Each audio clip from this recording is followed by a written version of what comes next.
Hello అండి, నా పేరు డాక్టర్ శ్రీధర్ రెడ్డి కారెడ్డి. నేను general and laser surgeon, treatment range hospital, Kukatpally. చాలామందికి ఈ మధ్యన చూసే వాళ్ళల్లో పైలోనిడల్ సైనస్ అనేది చాలా కామన్ అయిపోతుంది.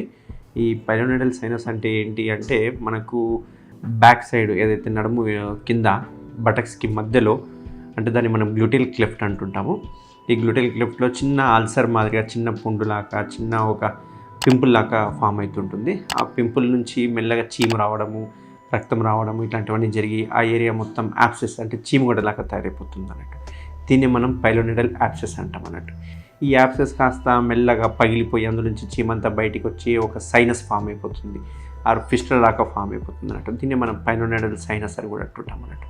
అసలు ఇవి ఎందుకు వస్తాయి, ఇవి ఎవరికి వస్తాయి అంటే, మోస్ట్ కామన్గా వచ్చేది ఎక్కువ జీప్ డ్రైవర్స్కి అంటాం అండి. అందుకే జీపర్ డిజీజ్ అంటుంటాం దీన్ని. జీప్ నడిపే వాళ్ళకు, జీప్ డ్రైవర్స్కి ఎక్కువ వస్తుంటుంది. అసలు దీనికి బేసికల్గా రీజన్ ఏంటి అంటే, ఆ గ్లూటెల్ క్లెఫ్ట్లో, అంటే ఆ నేటల్ క్లెఫ్ట్, గ్లూటెల్ క్లెఫ్ట్ అంటాం కదా, ఆ బటక్స్కి మధ్యలో ఉన్న ఏరియాలో ఏదైతే ఉందో అక్కడ ఎక్కువ హెయిర్ ఉంటుంది అన్నట్టు. ఈ హెయిర్ ఉన్న వాళ్ళకి ఎక్కువ ఈ డిజీజ్ వచ్చే అవకాశాలు ఉంటుంది అన్నట్టు. అంటే ఈ హెయిర్ ఏదైతే ఉందో, వెంట్రుకలు ఏదైతే ఉందో, వెంట్రుకల యొక్క చివరి భాగము టిప్పు మళ్ళీ చర్మాన్ని కుచ్చుకుంటూ వెళ్ళి లోపలికి అలా పొడుచుకుంటూ వెళ్ళిపోయి అక్కడ ఒక టఫ్ హెయిర్ అనేది మెల్లగా లోపల పెరగడం స్టార్ట్ అవుతుంది అన్నట్టు.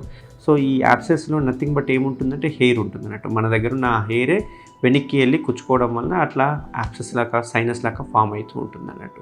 సో అందుకే దీనికి ఎప్పుడైతే ఈ యాప్సెస్ కానీ, ఈ సైనస్ కానీ ఫామ్ అయ్యింది అంటే కనుక, మనం ఇమ్మీడియట్గా సర్జన్ దగ్గరికి వెళ్ళేసిన తర్వాత అక్కడ మనము యూజువల్గా దీనికి 2-3 టెక్నిక్స్ ఉంటాయి ఈ సైనస్ ట్రాక్ని ఎలా తీయాలనేది. ఎందుకంటే ఇది చాలా రికరెన్స్ ఉంటుంది. జస్ట్ ఇన్సిషన్ ఇచ్చి తీసేస్తే మళ్ళీ రికరెన్స్ వస్తుంది అన్నట్టు.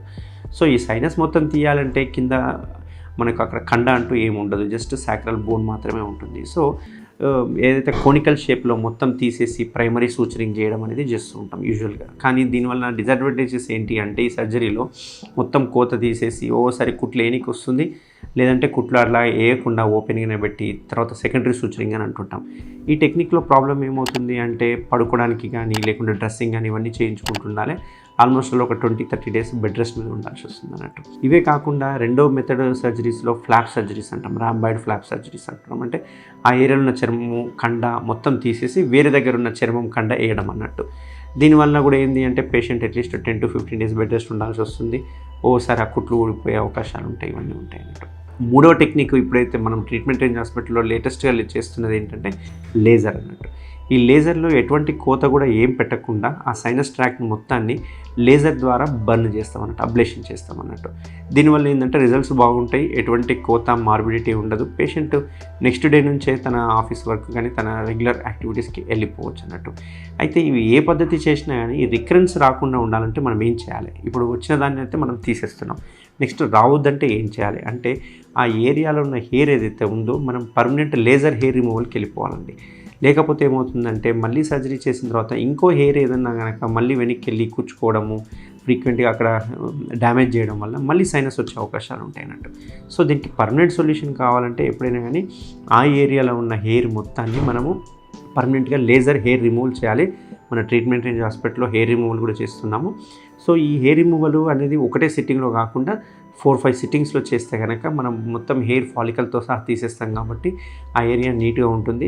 నెక్స్ట్ ఫ్యూచర్లో మళ్ళీ వీళ్ళకి ఈ పైలోనిడల్ సైనస్ రాకుండా చూసుకోవచ్చు అన్నట్టు. సో ఇటువంటి ఎవరైనా కనుక వెనకాల అందరూ ఏమనుకుంటారంటే, దాన్ని బాయిల్స్ అని, షెగ్గడ్డలని, లేకపోతే వేడి గుళ్ళలని అనుకుంటుంటారు. బట్ దీన్ని మనము పైలోనిడల్ సైనస్ అంటాము. దీనివల్ల ప్రాబ్లం అంటే, దీన్ని అలాగే వదిలేస్తే ఏమవుతుంది అంటే, ఆ సైనస్ వలన ఇన్ఫెక్షన్ మెల్లగా వెళ్ళిపోయి కింద మనకు సాక్రల్ బోన్ తప్ప ఇంకేం ఉండదు. సో సాక్రల్ బోన్కి ఇన్ఫెక్ట్ కావడం స్టార్ట్ అవుతుంది. అప్పుడు సాక్రల్ బోన్కి ఆస్టియోమైలైటిస్ చేంజెస్ రావడం, ఇవన్నీ కాంప్లికేషన్స్ ఉంటాయి అన్నట్టు. అప్పుడు మనం సగం బోన్ని కూడా తీసేయాల్సిన అవకాశం కూడా ఉంటుంది అన్నట్టు. సో సింపుల్గా ఈ లేజర్లో చేయించుకుంటే కనుక ఈ పైలోనిడల్ సైనస్ని మనం పూర్తిగా నివారించవచ్చు. అండ్ మళ్ళీ రాకుండా ఉండడానికి ఆ ఏరియాలో ఉన్న హెయిర్ మొత్తం తీసేసుకుంటే కనుక ఈ పైలోనిడల్ సైనస్ అనేవి మళ్ళీ రికరెన్స్ రాకుండా మనం కాపాడుకోవచ్చు. సో వ్యూవర్స్, ఎవరికైనా కనుక ఇలాంటి పైలోనిడల్ సైనస్ ప్రాబ్లం ఉంటే ఇమ్మీడియట్గా నన్ను కన్సల్ట్ అవ్వండి. Treatment range hospital, KPHB, road number 4, Hyderabad. Thank you.